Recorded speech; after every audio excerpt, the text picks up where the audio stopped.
পণ্য নিত্য প্রয়োজনীয় পণ্য সামগ্রীর দাম কমবে, এটা কি বিএনপির জন্য করা হয়েছে?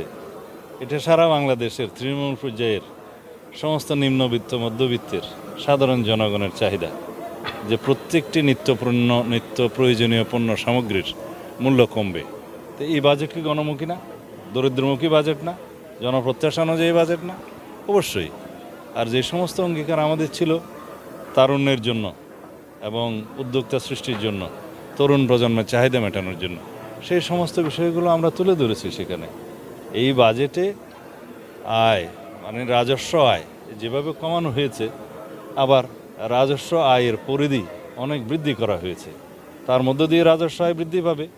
রাজস্ব আয় বৃদ্ধি পেলে উন্নয়ন বাজেটে রাজস্ব আয়ের অবদান থাকবে। আর উন্নয়ন বাজেট সবসময় যদি আমরা ব্যাংক নির্ভর থাকি, ব্যাংক বরোইং করি এবং বৈদেশিক সাহায্যের উপর নির্ভর করি, তাহলে আমরা সারা জীবন নির্ভরশীলতা মধ্য দিয়ে যেতে হবে।